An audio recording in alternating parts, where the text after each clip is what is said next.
don't lie. Yeah. Planned Parenthood ain't for me. I ain't got a uterus. Like that's for them. All right, look, real quick, as we just transition, have y'all seen the Diddy boys are having their own documentary on Zeus Network? So I saw the commercial. I finally finished. I finally finished. The Diddy documentary. Okay, so go ahead. First. So, let's talk about the Diddy, and then we'll get your review on Diddy Doc. It's a lot of. It's very slanted. It's very slanted. But Diddy's boys are coming out with a documentary of their own on Zeus Network. I don't know. Which one? Why? Justin and yeah, I mean they want. Quincy said he ain't got nothing to do with it. Yeah, he said it's Justin and Christian. I think some things just you got like there's like and you know what, Sleepy. I wish he was on camera and Sleepy because Sleepy was correct. Like this nigga gonna get out and be wilding because. Why are your sons even doing a documentary to stay in the public? Like I think it's more. Did he go do his own in about 15 years? Did he go just do his own? No, I think it's more so them wanting to like show their dad as a human being and whatever. But the problem with that is what's like, the name of it? They gotta make it first. Yeah. Oh, okay. The problem they got a trailer for it. Yeah, they got a trailer for it. It's a trailer for it. Is that close? Yeah, it's coming out. I can't wait. But like, you know what's crazy? I don't know if you saw First this there. I don't know if you saw this. So on Instagram, they showed on what they did the commercial on whatever like publication it was. The publication came out and that same comment section was like, listen, I want to make sure we understand. No name of it yet.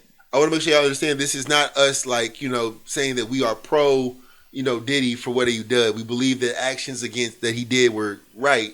But we do believe that everybody has a free space to, you know, speak on. And Christian is taking over his dad's Instagram. He is quoted as saying, "Yo, what's up, y'all? It's King Combs, and right now I'm taking over my pop's page. Listen, man, we're going to be posting videos, spreading good energy, and taking y'all down memory lane of all the positive things he did. And you know what?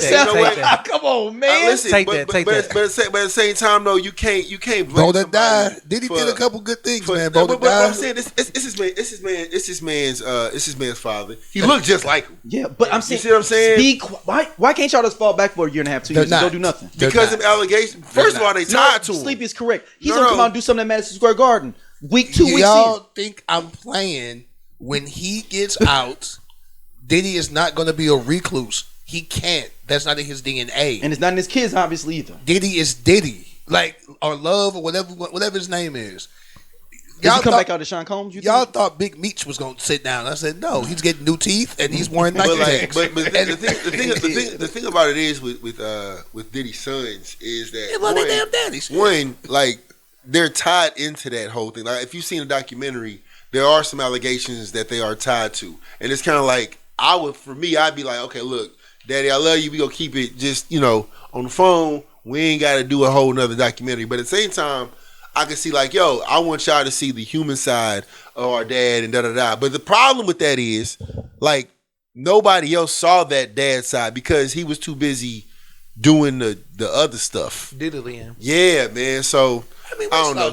I saw Diddy do some positive shit. Like, yeah, but the thing is, when the positive shit was over, in the hours between, like, you know, 1 in the morning and 4 in the morning, you know, then you turn into a supervillain. Oh, Diddy's a freaky ass nigga. Yeah, man, like, that's crazy. With that Kendrick Lamar, freaky ass, like that he's that's a freaky crazy. ass. And blowing up cars. I'm just really happy that he really did blow up Kid Cudi's car. Yeah.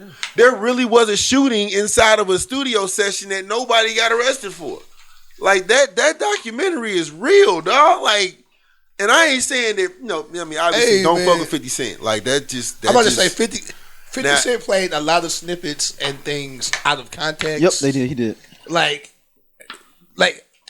I ain't saying that Diddy's a great guy because he's not. But I wouldn't trust any, and I'm doing air quotes, documentary that is slanted and clearly slanted. Documentaries are supposed to just put the facts out there and you make up your own judgment. Mm-hmm. But this one was clearly, and there was nothing but people that hate Diddy. Like there was no. I was like, damn. There was nothing biased about it. It was very biased. You was looking for a Ken Burns documentary or something. Where it was I'm like, it's Dirty Money. It's two women. I know one woman was fucking with Diddy. Like, she was like, Diddy was great. Yeah. I'm like, we can get the other Dirty Money in this motherfucker. Well, the other one was suing him. Yeah, she's suing him. The other one is suing him. That's why it'd have been even more. There was so many. Aubrey, I felt bad for Aubrey. There's a lot. But there's she didn't. a lot. I mean, if she was SA'd and she didn't know it, That's a lot, bro. That's a lot. So much. The one producer said he woke up. Sometimes it'd be women in his bed. Another time, Diddy. How you Diddy in your bed and you don't know what kind of drugs? This is why I don't do drugs, y'all. Stay away. There's a from hard drugs. Again, even if you were to talk about it's only bias on the bad side, that's a lot of lot of bad stuff, bro. That's a lot. I'm like, Diddy been sexually assaulting people for a while, for 40, for a while. He was Baby Cosby. He been doing it long as Cosby. R. Kelly. The part that was really kind of wow was the part where they talked about how big and I don't know if this is accurate or not. So I don't know if that's accurate. I think, but if it is accurate, it's wow, he had to pay for his own funeral. It came out that. Okay, cool. Wasn't true. I'm glad it wasn't because I was like, damn, dog. I mean, listen, man. Stick up for your parents. Yeah, I mean, I get it, but it's a lot. That's a lot. I heard this money. I don't see anything that could come good from this. Nothing. Money. It's Zeus Network. This ain't no NBC or you. I mean, well, you saw towards the end of it, where they were following Diddy. I'm sorry, in the beginning of it, or throughout it. I'm sorry, Diddy was active in talking to his lawyers and people representing him about, hey, positive. The whole reason he was in New York. I want to show y'all who I am. That last part, though, when they was talking about how they spent it, that is true. How the PR spin went at the end during the court case, that part was true. Okay, so listen, that was probably the truest part of the whole document. No, listen. What you talking about? At the end, where they talking about how they were spinning the jury and spinning people trying to change the. This man has been in the public eye for forever since I was 7. He's been doing stuff since, and I'm old as fuck. Diddy was doing shit in the 80s. Yeah, I was but I will say this though, the thing about it, there's certain things that's just the basketball game, right? That happened with that's not his fault. I'm not saying it is. But they just blame Michelle on now. But there's a whole lot of things with his name around it that was the Kim Porter death. I know it's a lot of allegations. I'm surprised they didn't dip into that. Because Me personally. I mean, if you talk about say some salacious. No. But you talk about King Combs and you talk about what's the kid, Justin, right? Both their moms have been very, very, very open about. Well, where's open? R.I.P. to Kim Porter about obviously there being not as beautiful a relationship as was portrayed. You know what I'm saying? And as a kid who's seen that, it's it'd be hard for me to be on a platform where we go do this, and then all of a sudden he go call, "What's up, Pop?" It's you know what I'm saying? Yeah, because on the trailer though, sleep. But the thing is, at the end it says, "You have a call." Yeah, man. It's so Diddy's in it too. So it's not they calling him on the. And it's of course, Diddy. Okay, you know what I'm saying, bro? It's I seen what you did. But it's come on, man. You know what I'm saying? I've seen what you've done to my mother. I can't limelight for 20 seconds. That'd be hard. Even on the first documentary, people was we never saw him hit Kim. She would come out disheveled. We knew something might have happened, but I don't think he was doing it in front of them. No. That's what I'm saying. That's what I'm saying. He did a lot of good shit. I read this. He's saying that he would be on the low with it. That's how it usually happens. That Cassie thing, he just was high and did something in the hallway, and he tried to suppress them cameras. Yeah, he went and bought up all the footage and all that stuff. Somebody released them. Throw a whole base in her head. Well, they said that supposedly the FBI got it. He had the original at the crib. Nobody else had it. So when they raided the Miami crib, the first joint, that's when they got that thing. Did the FBI drop the tape? Yep, that's what he sent it to CNN. CNN released it. This wasn't no blog. This is CNN. Who do you think CNN? No matter how good you twist which makes it kind of sick that you just didn't destroy it, that you kept the actual footage somewhere, which is some sick shit. And this is why this is the only reason why I don't believe that's based upon all the dumb shit he kept, because he kept a lot of dumb shit. If he had did the murders, I think he would have kept something. It'd have been a gun. It'd have been no. Diddy kept. Listen, I'm just saying. This fool had the only tape of him beating up Cassie in the hallway with a magic towel on that would not fall.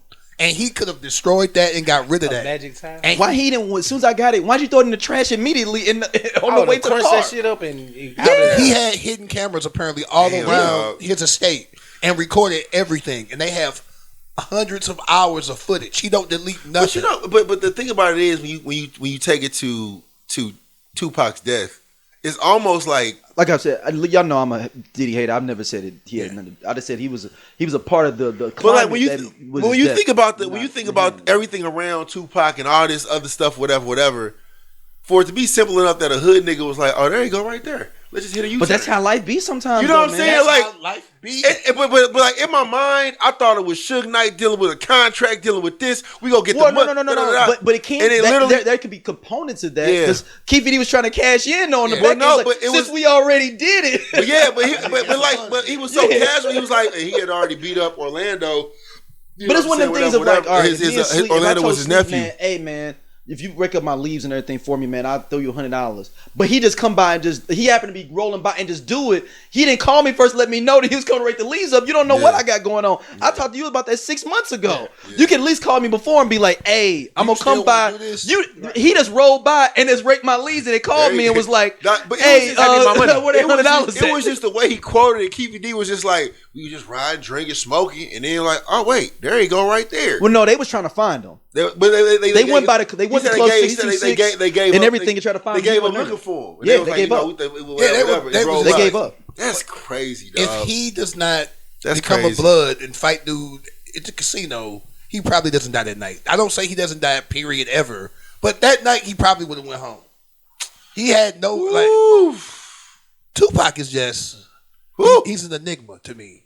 And he died very young, too. And R.I.P. to Tupac and Biggie. They both died so young. Biggie didn't have no. And Jadakiss spoke on that. I know we kind of jumping off it, but like Jadakiss spoke on it that like Big wanted to be there, but I don't give a fuck about nothing. Listen, if I'm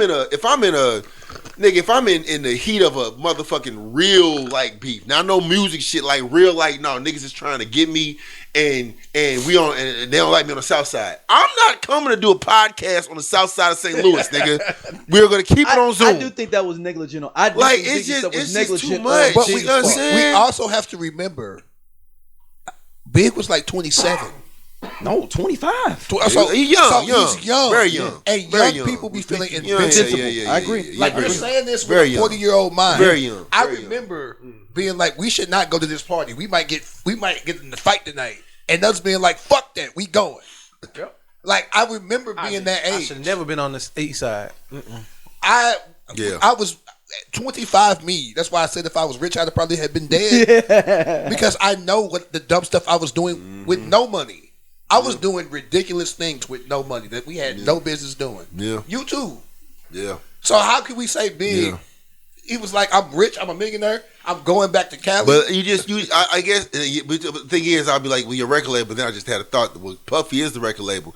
But then it goes back. And Puffy's also because Puffy also don't got no fucking feelings. Because Jadakiss was like, yo, he was like, nah, we here, we celebrating the release. He said the reason that Diddy was had tension because he was like, I just don't know if we need to be like so open. Because remember during the you said you saw the thing, right? Yeah, I saw it. Y'all saw it, right? The little thing, the Diddy documentary. I didn't watch it. Well, a part of the documentary, he was like, there was one of the guys, I guess, who was like maybe a Crip enforcer for Diddy or whoever it was. He was like, yo, man, this LA, man, you can't just be out here like this, dog. And he was like, that's when the energy changed because Diddy finally realized that, all right, we might be out here a little bit too live right now. It might be. And he said he's like Jadakiss like, that's the only thing that I say that was probably accurate. Yeah. That once dude talked to him and was like, yo, hey, Sleep, listen, I know y'all out here kicking it.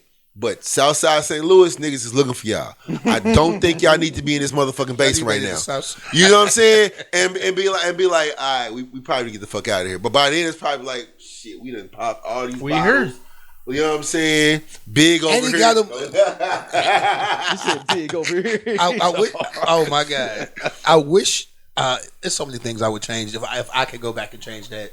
Because I would love to have seen Biggie and Pac like one day make up. I think they was gonna piece it up. I really do think. I guarantee. I think his issue was Diddy though. I think Pac didn't fuck with this nigga Diddy and was like, it'd be like a thing like you keep hanging with this nigga like at some point. I gotta stop fucking with you. If you hanging with this nigga, you know I don't like, and you know why I don't like him. You always say choose a side, right? We have a strict rule that there's somebody that could probably bring a lot of eyes to this podcast, and I think would probably be interested in coming on. Yep. But no. But And I was saying that's a perfect example, right? But it's my nigga don't fuck with him, so I don't fuck with him. That's what it is. But I think that's a Pac situation. I think, and he was like, "I told you not to fuck with this nigga. Like, you need to get off the label. You need to do whatever." The other part about it was that Death Row East thing was another part where like Suge wasn't really aligned to it, but the room. I mean, if we going down, the he was just trying to appease Pac. Like, not we clip him and not going leave. down Rumorville. The Rumorville was going to be like, yeah, well, my first signee was going to be big once he leaves. Once he leaves Bad Boy, that'll be my Craig, first I didn't artist. know nothing about Craig Mack being with a potential. That's a sad story, Death Row bro. East. That's a sad story. That's a motherfucker that went from like hot to not. Well, but Biggie didn't like him though. Biggie didn't. That's Big not liking Craig Mack. Really? Oh, you ain't never they got voice him like fuck that nigga Craig. Like I didn't know that. He's especially dissing Craig Mack on the Flavor in Your Ear remix. Yeah. Now I gotta go back and listen to it again. Yeah. That's crazy. Yeah. Niggas is mad. I get more bust than ashtrays, ski mask. What do you say about him? I mean, I'm not handsome though, but the damn nigga though, because Craig Mack ugly. Handsome though, banana nigga though. Damn dog. Damn. So that pretty much stopped Craig Mack's whole motion. They stopped. Yeah, because you ain't heard nothing. They said we finna just put Big. We finna run with Big now. Well, I mean, he had a couple more singles that came out after that. They didn't leave him like that. It wasn't the same flavor. But no, the one that was messed up was, and I believe it is that he was charging artists for being in a video on like his artist. I'm sure that he like was. the Craig Mack. It's a song called "Making Moves with Puff." That's the video they talking about in there, and that was like one of my favorite Craig Mack songs. After that, I was like, this kind of was dope. And then he charged him to be in the video and everything. It's like, dude, like how you gonna charge your own artist be in a video? Because you help him, it helps you rise your ship. Yeah, no, you want to do that again. I'm not a Diddy apologist. I didn't know that Biggie and I didn't know there was beef right there. Yeah, me either. I'm not necessarily beef. I knew about the Biggie. I knew about the Biggie and Nas shit. He did not like Craig Mack. I knew about the Biggie and Nas shit. Now, I would have loved to see that shit pop. That was more of a rap thing. That wasn't like if we see each other in the street we gonna fight. Yeah. It was more of a we battle rapping, not we finna fight. Like I didn't know about that. Actually, it's not that many battles that have went to like even Jay-Z Nas wasn't a physical thing. It was a battle. Most cats ain't trying to take it to the streets like that, for real. Unless you 50. That nigga might, that nigga. Well, they came to blows. 50 and Ja Rule, they came to actual blows. Yeah, I said most beefs. I didn't mention their beef. I was saying most of these beefs. I didn't mention that beef. I mean, 50 got shot. 50 got shot. So like he got shot 9 times. Nigga. Like that shit Jay-Z crazy. Really got shot up. That changes the whole dynamic. Getting shot changes the. Clip you just saw. Please tap in and check out Just Posted. We just kicking, talking that good shit, and we fuck with y'all, man. Y'all be easy.